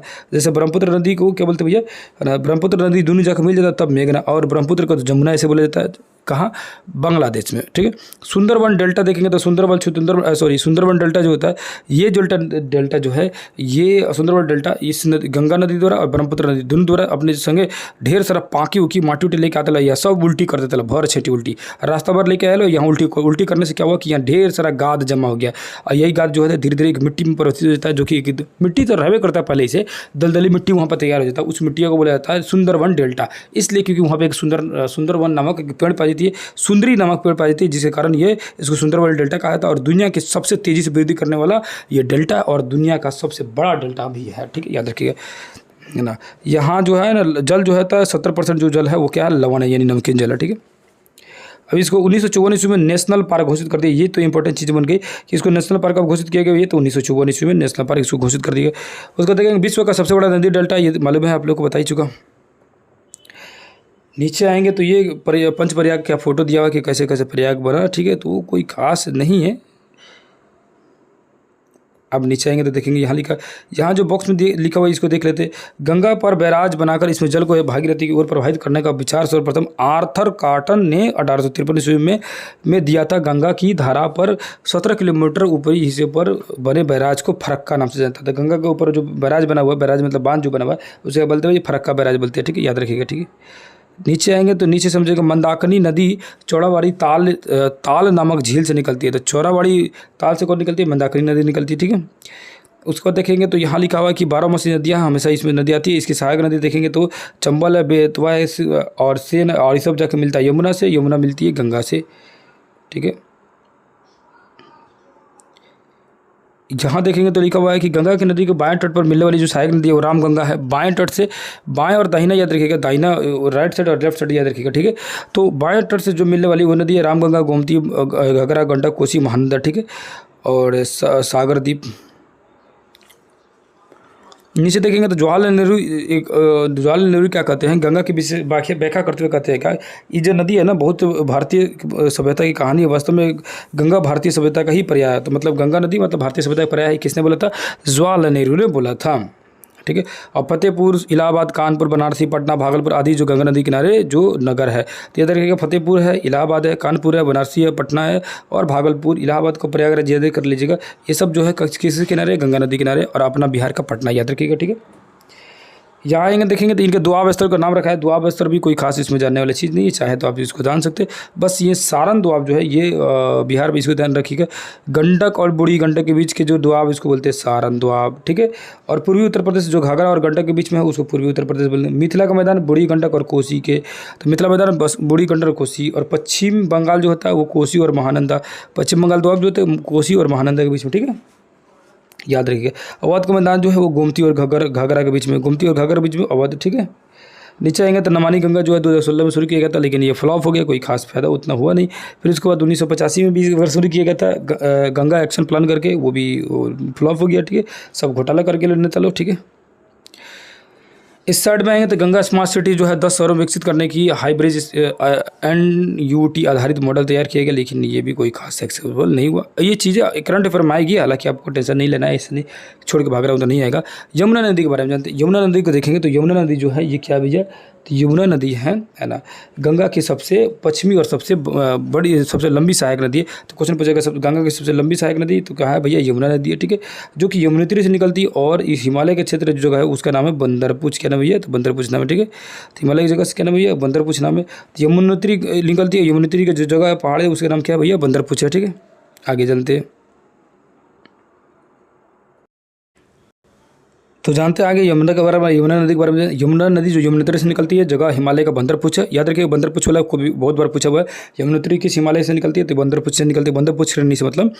अब यानी के लिए देखेंगे तो ये प्रयागराज यानी इलाहाबाद में आके किससे मिल जाती है, गंगा नदी से संगम कर लेती है, गंगा नदी से भेंट कर लेती है, ठीक है। यमुना का जो कुल लंबाई देखेंगे तो 1370 किलोमीटर है, ठीक है। अफवाह क्षेत्रफल में देखेंगे तो 3,59,59,000 है, ठीक, मतलब इसका फैलाव जो है। चंबल नदी देखेंगे तो चंबल जो है, ये चंबल नदी जो मध्य प्रदेश के मालवा पठार से महू के निकट है ना, जनापाव पहाड़ी से निकलती है, ठीक है। उसके बाद ये महाखंड बनाती हुई क्या करती है, कोटा से ना, कोटा से क्या करती है, राजस्थान, कोटा यानी राजस्थान से यह गांधी सागर यहाँ पर बांध बना हुआ है। तो याद रखिए गांधी सागर बांध जो है बना हुआ है किस नदी पर, चंबल नदी बना हुआ है, जो कि राजस्थान वगैरह में होते हुए जाके मिल जाती है किसी, यमुना नदी से मिल जाती है, ठीक है। एक्चुअली में हुआ क्या है ना, ये गंगा नदी से जाती है, उससे आके मिलती है यमुना नदी, और इसमें मिलती है चंबल, केन, बेतवा, ये सब आके मिलती है लो, ठीक है। चंबल, केन, बेतवा जो है ये सब मिल जाती है यमुना से, और यमुना जाकर खुद मिल जाती है किसमें। ये वाला क्वेश्चन पूछता है कि चंबल क्या है भैया, अध्यारोपित नदी है। आधा आरोपित मतलब कि आधे दूर गया उसको बचा के मिल गया, किससे भैया, यमुना नदी से मिल गया, ठीक है। अब ये गंडक नदी के बारे में कर रहा है, ठीक है। गंडक नदी के बाद कहानी सुनेंगे तो गंडक नदी जो है ना, ये निकलती है काली गंडक त्रिशूल गंगा से मिलने वाली नदी है, और ये धौलागिरी और माउंट एवरेस्ट के बीच में से निकलती है। तो धौलागिरी और माउंट एवरेस्ट जो है यानी कि ये धौलागिरी पहाड़ होगी और ये माउंट एवरेस्ट पहाड़ होगी, इसके बीच में से निकलती है कौन, ये गंडक नदी निकलती है, ठीक है। और गंडक नदी जो चंपारण जिले में प्रवेश करती है, बिहार के चंपारण जिले में प्रवेश करती है, गंगा मध्य में प्रवेश करती है। और ये गंडक नदी एक्चुअली में देखेंगे तो मान के चलिए हम लोग का ये प्यारा सा, आ जाइए बिहार, ये हो गया हमारा हम लोग का प्यारा सा है ना, ये लगभग देखेंगे तो ऐसे ऐसे हम लोग का ये जो है हम लोग का बिहार हो गया प्यारा सा, ठीक है। तो ये बिहार में देखेंगे ना तो ये यहाँ से ये गंडक नदी आती है, अरे थोड़ी सी बॉर्डर लाइन बनाती है किससे, बिहार और यूपी के लिए, और बॉर्डर लाइन बनाते हुए यहाँ आके मिल जाती है, यहाँ से ये गंगा नदी ऐसे गुजरी हुई बीच बीच में से। तो जहाँ जाके मिलती है वो जगह है सोनपुर, सोनपुर में क्या करती है, गंगा से जाके मिल जाती है, बिहार के पश्चिम चंपारण से होते हुए जाके सोनपुर से मिल जाती है। यहाँ एक नहर है, इस पर त्रिवेणी नहर है, त्रिवेणी नहर, तिरहुत नहर है ना, ये और ये नहर है इस पर बना हुआ, त्रिवेणी, तिरहुत और तेऊर नहर, 3 तरह के नहर बना हुआ है इस पर। गंडक नदी भी याद रखिए। घाघरा नदी जो है, घाघरा नदी उसी के बगल में घाघरा नदी एक्चुअली में क्या होता है ना, जो अभी मान के चलिए कि अमूमन जो बिहार बनाए हुए थे, ऐसे ऐसे जो बिहार बनाए हुए थे, ठीक है ना, ये जो बिहार बना पहले आती है एक्चुअली घाघरा, उसके बाद आती है घाघरा जो छपरा में जाकर मिल जाती है, और ये जो है उसके बाद से गंडक। दोनों नदियाँ, घाघरा को क्या बोलते हैं उसको, उत्तर प्रदेश में सरयू नदी भी कहा जाता है, ठीक है ना। उसके बाद से देखेंगे तो कोसी नदी तो गोसाई थान से निकलती है, गोसाई थान जो जगह है उससे निकलती है, गोसाई थान चोटी से निकलती है। और कोसी नदी क्या है भैया, पूर्ववर्ती नदी, पूर्ववर्ती जैसे आएगा इसका मतलब क्या है, हिमालय से भी पीछे है, और ये हिमालय को तोड़ ताड़ के आएगी, ठीक है। और इसको इससे सोन नदी, कोसी नदी तो तसुर कोसी मिलती है, ठीक है। तसुर कोसी नदी को 7 धाराएं का 7 धाराओं से मिलती है, 7 धारा, इसीलिए तो इसको कभी कभी सप्त कोसी बोला जाता है। इसकी मुख्य जो धारा वो अरुण है। तो यानी कि एक्चुअली में बोला जाए तो कोसी नदी को नेपाल में क्या बोलते हैं भैया, अरुण नदी भी बोला जा सकता है, क्योंकि इसकी मुख्य धारा जो सबसे बड़ी धारा होती है उसी नाम से होती है। इसको सप्तकोशी अभी बोले कि सप्तकोशी बोला जाता है, क्योंकि 7 धाराओं से बनी हुई है, ठीक है। नीचे आएंगे तो ये क्या करते हैं, कोसी नदी सर्वाधिक बार अपना रास्ता बदल लेती है, जिसके कारण इसको बिहार का शो कहा था। और क्या बोलते हैं कि किधर गया भैया, इसको शो कहा था, बिहार का शो कहा था। और बिहार के बिहार यह नदी भागलपुर में बिहार के समीप गंगा मिल जाती है। एक्चुअली भागलपुर ना देखें, उसमें दिया हुआ, किस में दिया हुआ है, SCRT में दिया हुआ कि ये आया कहाँ से भैया, क्योंकि भागलपुर तो नीचे है ना, भागलपुर कैसे होगा, ऊपर वाला जिला होगा ना, है ना। क्योंकि देखिए एक्चुअली में ये भागलपुर कर रहा है ना, गलत कर रहा है ना, यहाँ पर गलत कैसे कर रहा है इसको मैं, क्योंकि NCRT है ना, NCRT का तो थोड़ा सा गड़बड़ देवे करेगा, तो उतना तो करेक्ट देगा नहीं, है कि नहीं। तो यहाँ देखिए एक्चुअली में बिहार जो है ना, थोड़ी सी समझ लीजिए चीज़ों को कॉम्प्लिकेटेड, नहीं तो बाद में दिक्कत हो जाएगा। ये है गंगा नदी निकली है, ये इंटर किया सुपौल जिला से, ठीक है। सुपौल, ये पश्चिमी चंपारण, पूर्वी चंपारण, सीतामढ़ी, मधुबनी, उसके बाद सुपौल, अररिया, किशनगंज, ये जिला मैं बहुत अच्छे से याद कराया हूँ। अगर आपको देखना होगा तो उसका वीडियो मिल जाएगा, क्लास में जब बच्चों को पढ़ा रहा था बहुत डिटेल में समझाया। तो ये आया सप्तकोशी गोसाई धाम जगह से, हनुमानगढ़ जो जगह है नेपाल के, और इंटर किया सुपौल में, कहाँ, बिहार के सुपौल इंटर किया। और ये घूमते घूमते घूमते आगे आप कहाँ, सहरसा में, सहरसा में आया। सहरसा का जो जगह एक कुर्सेला में जाके कूद गया। कुर्सेला में कोसी नदी, कूद गया किसमें, गंगा नदी में, क्योंकि भागलपुर तो नीचे ना भैया, तो नीचे का क्या जरूरत है बताने के लिए, नीचे पूछेगा तब ना यार। भागलपुर के समीप जब गंगा से मिलते, ठीक है, लेकिन वो तो ऊपर से आती है, तो ऊपर उसको तो सहरसा नहीं मिलेगा, नीचे भागलपुर है ना, गंगा ये पट्टी है ना, भागलपुर है कि नहीं है। आप लोग को नहीं पता होगा तो मैं बता दे रहा हूँ, ठीक है। अब ये रामगंगा नदी के बारे में कह रहा है। रामगंगा नदी जो है ना, गंगा की ये भी सहायक नदी है। उसके बाद आएंगे तो इसमें कुछ खास मिलेगा, नीचे आएंगे तो गोमती नदी देखेंगे। गोमती नदी के बारे में समझेंगे है ना। गोमती नदी क्या है भैया, गोमती नदी किधर गई भैया, हाँ यहाँ है गोमती नदी, ठीक है। गोमती नदी के बारे में जानेंगे क्या है। गोमती नदी जो है ना, गोमती नदी है ना, गोमता है ना, गोमत ताल यानी कि फुलहर झील और पीलीभीत झील, यह गंगा नदी का एकमात्र सहायक नदी है जिसका उद्गम जो है मैदानी भाग में होता है। बस इतना ही जाना है कि वैसी गंगा की सहायक नदी जिसका उद्गम स्थल क्या होता है भैया, मैदानी भाग में होता है, ठीक है। अब दामोदर नदी देखेंगे। दामोदर नदी को पहले बंगाल का सो कहा जाता था, ठीक है, क्योंकि ये भी बहुत ज़्यादा बाढ़ लाता था इस पर, लेकिन बैराज यानी बांध बना के इसको बहुत सारा उपयोगी में ला दिया, ठीक है। बराकर इसकी मुख्य सहायक नदी, याद रखिए दामोदर की सहायक नदी बराकर, ठीक है। इसको बंगाल का सो कहा जाता था, जैसे कि दिखा हुआ दामोदर नदी घाटी के द्वारा बहुत सारी बौद्धिस्टिक परियोजना लाई गई और इसमें ढेर सारा बांध बना दिए गए, जिसके कारण यहाँ के, लेकिन वर्तमान में दामोदर नदी जो है सबसे सर्वाधिक के प्रदूषित नदियों में से एक है।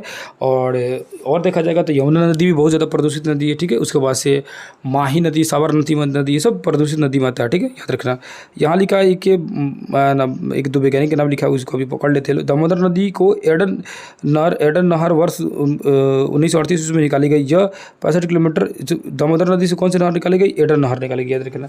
और निम्न नंबर यानी डाउन वार्पिंग के कारण यह विभ्रंश घाटी से के निर्माण का संबंध दामोदर घाटी से हुआ, ठीक है। विभ्रंश घाटी यानी रिफ्ट जो वैली होती है, रिफ्ट वैली के निर्माण का संबंध दामोदर घाटी से माना जाता है, ठीक है। उसको देखेंगे तो शारदा में सरयू नदी देखेंगे। शारदा जो होता है इसमें कुछ नहीं है जानने के लिए, और यहाँ बस लिखा है कि नेपाल में इसको क्या बोलते हैं, काली माई कहा जाता है। तो शारदा नदी को क्या बोलते हैं, काली माई बोलते हैं, ठीक है। और महानंदा जो है, महानंदा एक्चुअली में क्या होता है ना कि बिहार में प्रवेश तो करती है, एक्चुअली में बिहार में देखा जाएगा इस वाले क्षेत्र में, है ना, किस वाले क्षेत्र में बोल रहा हूँ, तो इस वाले क्षेत्र में यहाँ से आया, महानंदा प्रवेश किया, और ये गंगा में मिलने से पहले फिर बाहर निकल जाता है, खुद के जाकर गंगा से मिलता है। ये नहीं मतलब ये गंगा ऐसी गई है, तो ये गंगा में बिहार में ना मिल के बाहर जाकर मिलता है, पश्चिम बंगाल के साइड में, ठीक है। तो ये कहाँ से निकलती है, ये आती है जो महानंदी नदी आती है, वो आती है दार्जिलिंग के पहाड़ी से आती है, ठीक है, याद रखिएगा। इस साइड में आएंगे देखेंगे तो क्या है भैया ना, इसको अभी डिटेल में और पढ़ेंगे, इतना कुछ नहीं है इसमें ना। यहाँ ये सोन नदी के बारे में, सोन नदी के बारे में जानना क्या है कि अमरकंटक के पहाड़ी से निकलती है और बिहार में आके मिलती है। और बिहार में एकमात्र मतलब बिहार के क्या बोलते हैं, गंगा नदी में आने वाली एकमात्र नदी दक्षिण की तरफ से आ रही है, एकमात्र नहीं है तो सब नदियाँ, लेकिन दक्षिण की बहुत लंबी दूरी से तय करके आ रही है, तो वो है सोन नदी, ठीक है। नीचे की तरफ से आ रही है, ऊपर की तरफ, ठीक है। उसके बाद रिहंद है, उत्तरी कोयल है, ये सब प्रमुख इसकी सहायक नदी है। रिहंद नदी जो है यूपी में चला जाता है, जहाँ पे एक बांध परियोजना बनाई है, रिहंद बांध परियोजना, ठीक है। अब ब्रह्मपुत्र नदी खंडार के बारे में जानते हैं। ब्रह्मपुत्र नदी जो है ये सबसे बड़ी विश्व की सबसे बड़ी नदियों में से एक है। एक्चुअली में विश्व में से क्या 8वें नंबर पे है, ठीक है। कैलाश पर्वत श्रेणी से निकलती है, मानसरोवर झील से। कैलाश पर्वत श्रेणी का मानसरोवर झील से निकलती है, जहाँ का जगह नाम है येमायुंगकुंग हिमनद, ठीक है। तो चेमायुंगटुंग हिमनद जो है, तो याद रखेंगे चेमायुंगटुंग हिमनद से निकलती है कौन भैया, ब्रह्मपुत्र नदी, ठीक है। इसको वहाँ पे बोलते हैं लोग सांगपो। सांगपो मतलब होता है शोधक यानी प्यूरीफायर, ठीक है। तो सांगपो कहाँ बोलते हैं लोग, तिब्बत बोलते हैं ब्रह्मपुत्र नदी को, ठीक है। सांगपो नदी की लंबाई सिंधु नदी की लंबाई से कुछ अधिक है, यानी कि वो 2828 था, 2880 था, तो ये है 2900 किलोमीटर, ठीक है। याद रखना कुछ अधिक है, वही बतिया कर रहा है, कुछ उससे अधिक है, ठीक है। ब्रह्मपुत्र नदी 1100 किलोमीटर के मुख्य हिमालय की श्रेणी से समानांतर बहती है, ठीक है। यहाँ देखेंगे तो ये क्या है कि नामचा बर्वा से प्रवेश करते हैं। नामचा बर्वा क्या कर, जैसे कि मान के चले सिक्किम हो गया, और ये यहाँ आया हम लोग का अरुणाचल प्रदेश, ये हो गया त्रिपुरा, और ये आके यहाँ पर ऐसे हो गया। क्या कर रहा है ना कि जैसे ये ब्रह्मपुत्र नदी इधर से आती है और आया कि ये इंटर करती है, यहाँ पर इंटर करती है किस साइड में, ये जगह पर। तो इस जगह इंटर करती है ना, इस जगह का नाम है नामचा बर्वा। यहाँ पर पहाड़ है, नामचा बर्वा पड़ा, और ये इंटर करती है, और ये असम में से होते हुए जाती है, और ये आके कहाँ मिल जाती है भैया, इधर चली जाती है बांग्लादेश में आके इधर इसका नाम पड़ जाता है जमुना, ठीक है। तो कह रहा है कि नामचा बर्वा पर्वत जो होता है ना, वहाँ से एकदम सीधे यू आकार कैसे घूमती है, क्या घूमती है भैया, यू आकार का ऐसे घूमती है, पूरी तरह से यू आकार का, ठीक है। जगह का नाम है दिहांग, जहाँ से निकलती है दिहांग, और उस समय इसको दिहांग नदी भी वहाँ पे बोला जा सकता है। ठीक है, आगे चलकर ये क्या है कि असम में 750 किलोमीटर की दूरी तय करता है, और ये क्वेश्चन जो है बीपीएससी में पूछा हुआ था। अभी आगे देखते चलिए, भर भर के क्वेश्चन इसमें से आएगा, बहुत सारा क्वेश्चन आएगा। ठीक है, तो असम ये दूरी कितना तय करता है, तो 750 किलोमीटर। ठीक है, तीस्ता इसकी सहायक नदी है, तीस्ता के ऊपर से आती है ना। अब उसके बाद से बहुत सारी इसकी सहायक नदी है, पद्मा इसकी सहायक नदी है। ठीक है, उसका नीचे देखेंगे सुमरैली, कामा, धनाश्री, मानस, जिया, बरेली, तीस्ता, ये सब इसकी बड़ी दिहांग सब क्या है, इसकी सहायक नदियों में से एक है। ठीक है, नीचे आएंगे तो यहाँ देखेंगे तो लिखा हुआ है माजुली विश्व का सबसे बड़ा नदी द्वीप है। एक्चुअली में जो ब्रह्मपुत्र नदी ऐसे बहती है, तो बीच में क्या होता है कि एक सबसे बड़ा नदी द्वीप है जिसका नाम है माजुली, जो कि असम में बना हुआ, याद रखिएगा। ठीक है, आगे आएंगे तो आगे देखिएगा, यहाँ पर देखेंगे तो लिखा हुआ है कुछ नहीं मिलेगा। सुबर्णरिय पूर्ववर्ती तिब्बत में यह नदी असम होती है। अब ब्रह्मपुत्र प्रवाह की निगरानी 2016 से किया गया, चीन ने जल परियोजना के अंतर्गत ब्रह्मपुत्र नदी की। ठीक है, ब्रह्मपुत्र की निगरानी किया था, कौन किया था, चीन किया था 2016 में। ठीक है, अब संकोच नदी सिर्फ जानने की क्या जरूरत है कि ये एक भूटान से निकलने वाली नदी है, तो याद रखिए कि संकोच नदी सॉरी ये जो नदी है वो कहाँ से निकलती है, भूटान से निकलती है, और ब्रह्मपुत्र नदी में आके क्या होती है, मिल जाती है। ठीक है, आगे आएंगे तो उसके बाद तीस्ता नदी है। तीस्ता नदी आपको पता है कि तीस्ता नदी जो है वो भी आके नीचे मिलती है, और ना तीस्ता नदी तो हिमालय पर्वत को बांटने के लिए काम करती है। ठीक है, आगे आएंगे तो रंगित नदी। रंगित नदी में क्या जानने की जरूरत है, रंगित नदी को क्या कहा था भैया, तो ये कहा था इसको विश्व के जल क्रीड़ा हेतु प्रसिद्ध, मतलब कि वहाँ पर खेल संबंधित जितने भी प्रोग्राम होता है, जैसे नाव चलाना वगैरह होगा। ठीक है, वो सारी चीज़ होती है। 1787 ईस्वी में आकस्मिक बाढ़ के कारण इस नदी में अपना मार्ग बदल लिया, और इससे पहले यह नदी को गंगा नदी के संगम स्थल था, मतलब कि तीस्ता जो नदी था क्या था यहाँ पर, यानी लास्ट जो नदी की बात कर रहा था ना, ये तीस्ता नदी।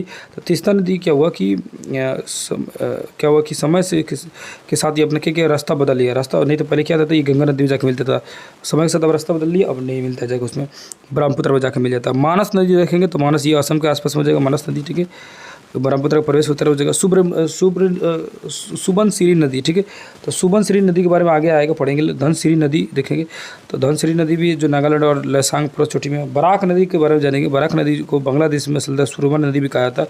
बराक नदी क्या बोलते हैं भैया, सुरमन नदी कहा जाता है, याद रखिएगा। ठीक है, बस इतना याद रखिए, बराक नदी को क्या बोलते हैं, सुरमन नदी बोला जाता है बांग्लादेश में।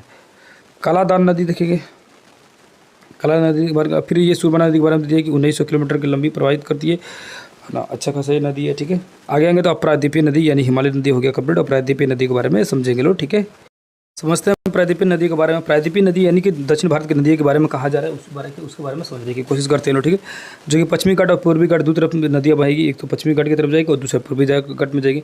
जल विभाजक के रूप में काम करती है, मतलब क्या है कि ये जो होता है ना, यहाँ पर देखेंगे तो यहाँ पे एक पहाड़ी, इस पहाड़ी के नाम है पश्चिमी घाट।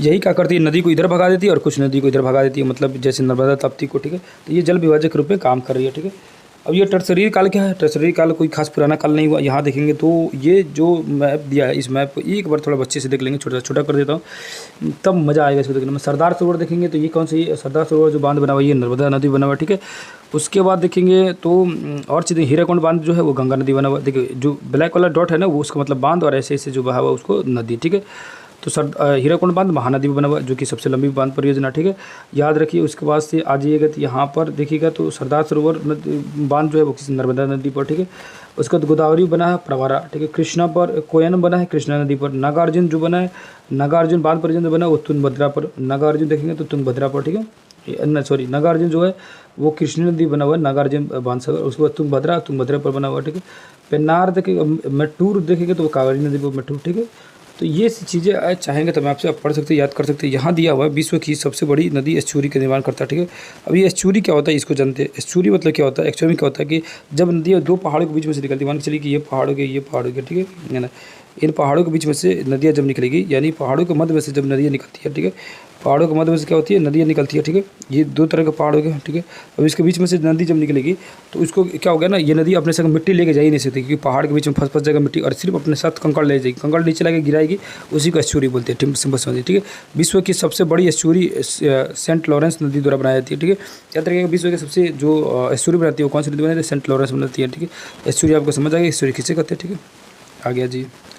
अगले पेज में आते हैं, अगले पेज में देखते हैं तो ये क्या करती है, वृक्षाकृत अपवाह तंत्र का निर्माण करती है। तो वृक्षाकृत मतलब क्या होता है, ऐसे ऐसे वृक्ष की तरह से फैल गए तो वृक्षाकृत अपवाह तंत्र बनाती है। ठीक है, नीचे आएंगे तो लिखा हुआ है क्या कि सब दक्षिण भारत की ढाल वाली पूर्व की ओर नदियाँ नर्मदा ताप्ती को छोड़कर बाकी सारी नदियाँ जो है पूर्व की ओर बहती है। पूर्व मतलब इधर की आती है, पूर्व की तरफ। ये हो गया हम लोग का ईस्ट यानी पूर्व, और ये हो गया वेस्ट।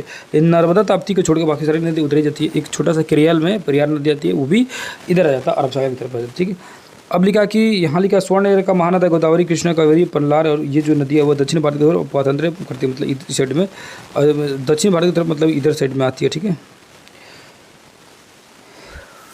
आगे आएंगे तो आगे देखेंगे तो यहाँ लिखा हुआ है कि सोन नर्मदा और महानदा अमरकंटक से निकलती है। सोन नदी, नर्मदा नदी और महानदी जो होता है ये अमरकंटक से निकलती है। एक्चुअल में होता क्या है ना, यहाँ पहाड़ी है, उस पहाड़ी के नाम है विंध्याचल पर्वत। क्या नाम है? विंध्याचल पर्वत। उसके नीचे पहाड़ी, उस पहाड़ी के नाम है सतपुड़ा पर्वत। क्या भाई? ये सतपुड़ा। और यहाँ एक पहाड़ी, उस पहाड़ी के नाम है मैकाले पर्वत। इसकी ऊँची चोटी जो है उसके पहाड़ी का नाम है अमरकंटक यहाँ पर। ठीक है, अमरकंटक से जो है अमरकंटक मान के लिए यहाँ से ऊपर एक नदी से सोन, और इसी से एक नदी निकलती है जिसका नाम है नर्मदा, और इसी से एक नदी निकलती है जिसका नाम है महानदी। ठीक है, आ गया जी, एक ही पास से निकलता है एक्चुअली में। अब वो दिया महानदी यानी महानदी जो है वो अमरकंटक से भी निकलती है। अभी जस्ट अभी पढ़े लो। ठीक है, यहाँ देखेंगे तो विश्व का सबसे बड़ा बांध जो है हीराकुंड बांध जो है इसी वृक्षारोपण तंत्र के पास में। ठीक है, सबसे बड़ा बांध।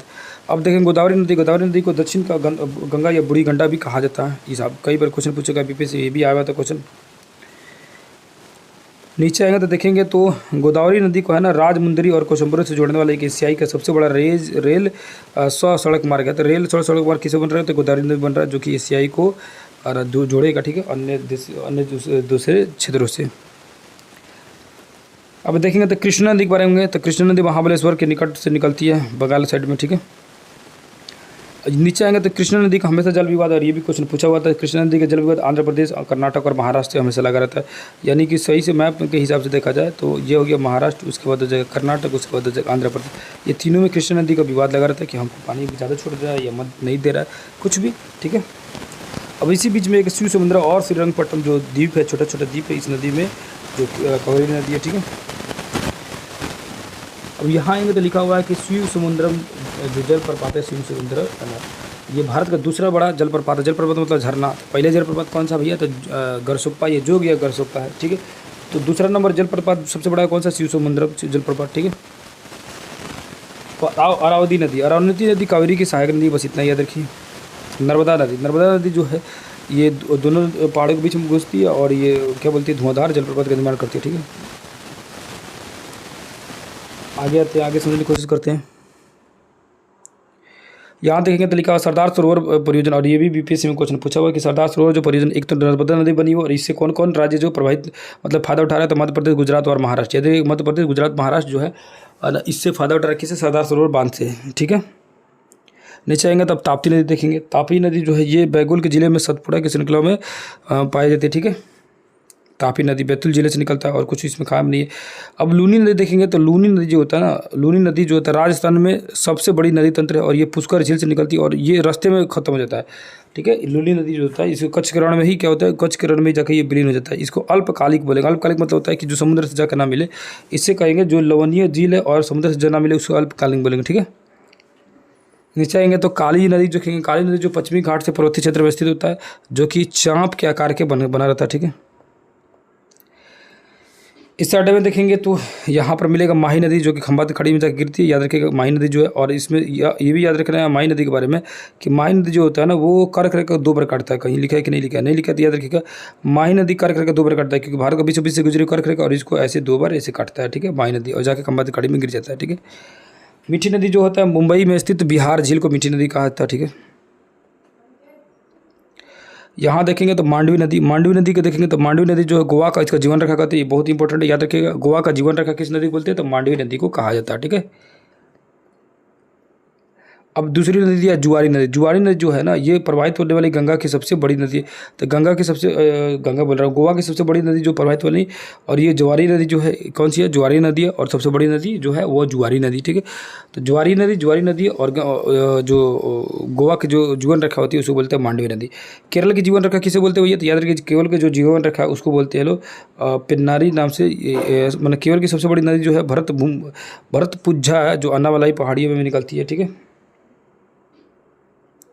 इसको पेन्नामी नाम से जाना जाता है। और पेरियार जो है ना केरल की दूसरी सबसे बड़ी नदी है, लेकिन पेरियार जो दूसरी सबसे बड़ी नदी है ये जीवन रेखा नदी कहा जाता है। तो केरल की जीवन रेखा नदी कौन सी है, तो पेरियार है, जो कि जीवन रेखा नदी भी कहा जाता है। ठीक है, यहाँ देखेंगे तो स्वर्ण रेखा नदी जो है ये स्वर्ण रेखा नदी कहाँ है भैया, झारखंड भैया देखिएगा।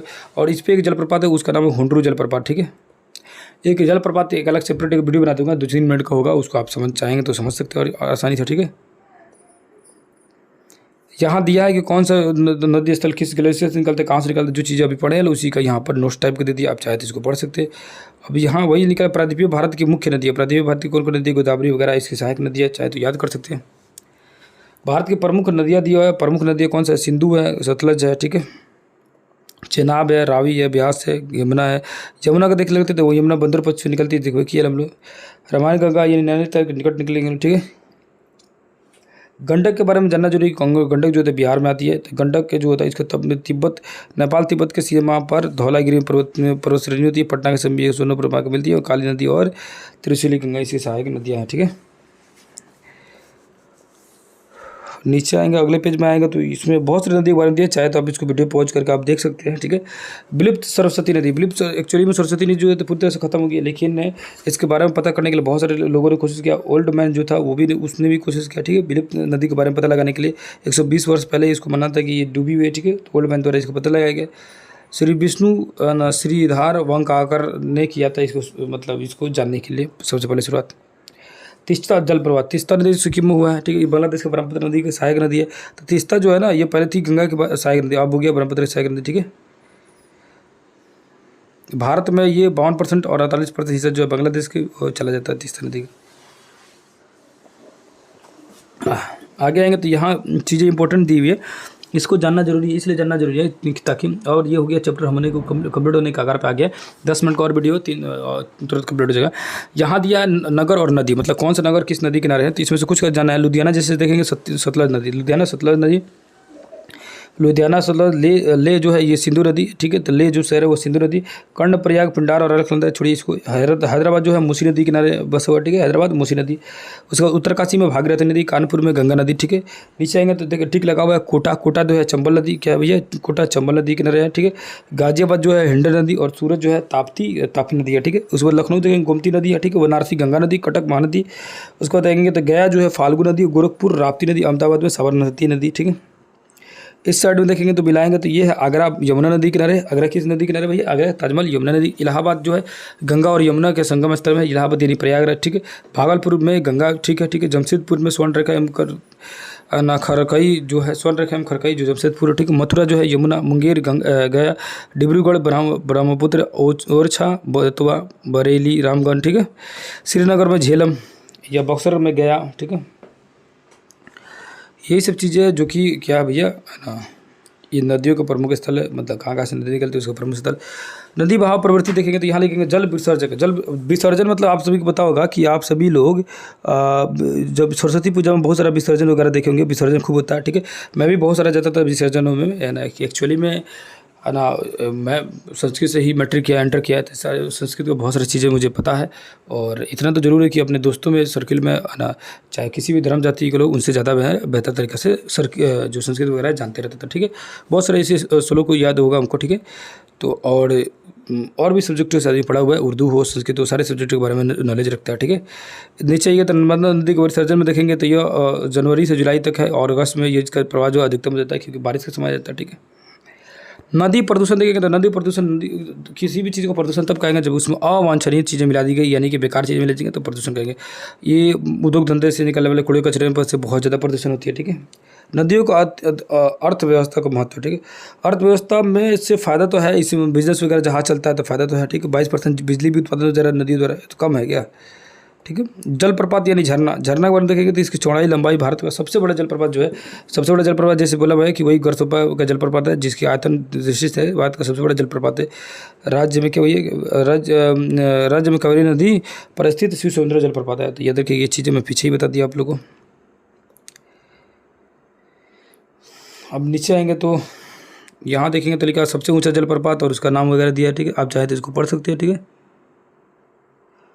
कौन कौन सा जलप्रपात कौन कौन सा, ठीक है। सबसे नीचे आएंगे तो काकोला जलप्रपात एक मिलेगा जो कि बिहार में है। काकोला जलप्रपात यानी नवादा यानी बिहार में, काकोला जलप्रपात बिहार के नवादा में, ठीक है। यहाँ लिखा हुआ है कुंजिकल जलप्रपात के बारे में लिखा हुआ है, ठीक है। कर्नाटक पर्यटन स्थल के लिए फेमस है। उसके बाद बुलर झील होता है कश्मीर का, वो क्या है, सबसे बड़े मीठे पानी का झील है। ऊपर आएंगे तो देखेंगे तो इस साइड में झील के बारे में दिया है।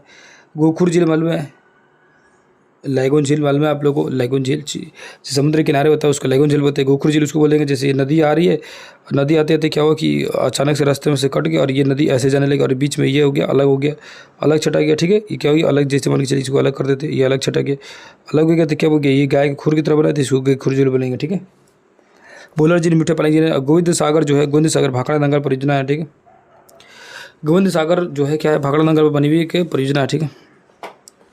लास्ट पेज देखेंगे तो यहाँ तक अब आ चुके हैं तो आप सभी से अनुरोध होगा कि अब कंप्लीट होने का कगार पहुँच गए हम लोग, ठीक है।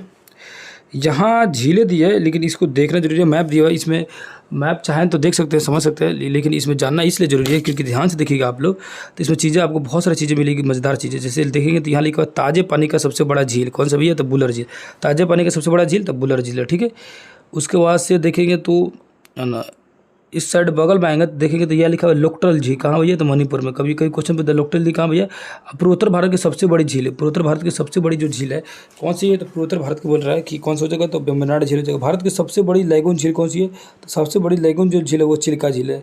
तो क्वेश्चन पूछेगा सबसे बड़ी लैगून झील चिल्का, सबसे बड़ी झील तो वो क्या हो जाएगा, सांभर झील, ठीक है, मतलब खारे पानी का। इस तरह तो सबसे बड़ा झील जो होता है वो तो बुलर झील है, डल झील है।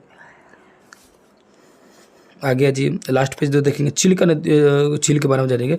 एक्चुअली में ये क्वेश्चन यहाँ से पूछा हुआ था बीपीएससी में, आप सभी को मैं दिखा चुका हूँ एनालिसिस करके। चिल्का झील जो है भारत की सबसे बड़ी तटीय झील है। तो लैगून यानी तटीय झील बोलेंगे तो बचेगा चिल्का, ठीक है। नीचे आएंगे तो देखेंगे इसको रहस्यमयी झील के नाम से भी जाना जाता है। भारत में सबसे बड़ी खारे पानी की जो झील है वो कौन सा भैया, तो सांबर झील है सबसे बड़ी। याद रखना भारत में सबसे बड़ी खारे पानी की झील सांबर झील, ठीक है। सेम टू सेम यही क्वेश्चन था। जबकि पुलिकट भारत की दूसरी सबसे बड़ी खारे पानी का झील है। तो पुलिकट दूसरी सबसे बड़ी भारत का खारे पानी की झील है और पहली जो है वो कौन सा है भैया, पहली जो सबसे बड़ी खारे पानी की झील है वो की सांबर झील, ठीक है। पुलिकट झील जो नीचे आंध्र प्रदेश और केरल साइड में है, ठीक है। भारत की सबसे बड़ी मीठे पानी की झील बुलर झील, तुलबुल 160 किलोमीटर जम्मू कश्मीर स्थित। सबसे बड़ी कृत्रिम झील है गुंज सागर झील, सतलज भाखड़ा दंगल बांध बना हुआ है। पलामू झील जो है चोलामू झील, चोलामू झील भारत के सर्वाधिक अधिक ऊंचाई पर स्थित है, ये मतलब सिक्किम में। तो याद रखना चोलामू झील जो है वो सर्वाधिक ऊंचाई पर स्थित है, सिक्किम साइड में है, ठीक है। लोनार झील जो है ये ज्वालामुखी क्रैटर से बना हुआ है। ज्वालामुखी याद रखिएगा, ज्वालामुखी के टूटने से, जैसे ज्वालामुखी एक्चुअली में ऐसे रहता है और ये सूखने के बाद ये क्या हो गया, झील बन गया, पानी जमा हो गया, झील हो गया, ठीक है। उसके बाद देखेंगे तो लोकटक झील में इस एक पार्क है, एक झील है जिसका नाम है केबुल लामजाओ नामक एक तैरता पार्क, ठीक है। याद रखना तैरता हुआ झूला किधर है भैया, तो केबुल लामजाओ लोकटक में, ठीक है।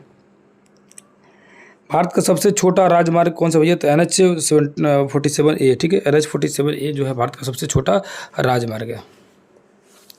NH47A सबसे छोटा राजमार्ग है, ठीक है। ये हो गया हम लोग चैप्टर कंप्लीट। फाइनली हम सारी चीज़ें हम लोग समझ गए लोग। तो उम्मीद कर रहा हूँ कि वीडियो आपको बेहतर लगा होगा और नहीं समझ आ रहा होगा तो एक बार कमेंट जरूर कीजिए कि ये चीज़ हमें जो है समझ नहीं है, इसको कोशिश कीजिएगा दोबारा बताने के लिए। तो यहीं पे करते हैं वीडियो के एंड, फिर किसी दूसरे क्लास में मिलेंगे, तब तक के लिए धन्यवाद, नमस्कार, अस्सलाम वालेकुम, जय हिंद, जय भारत।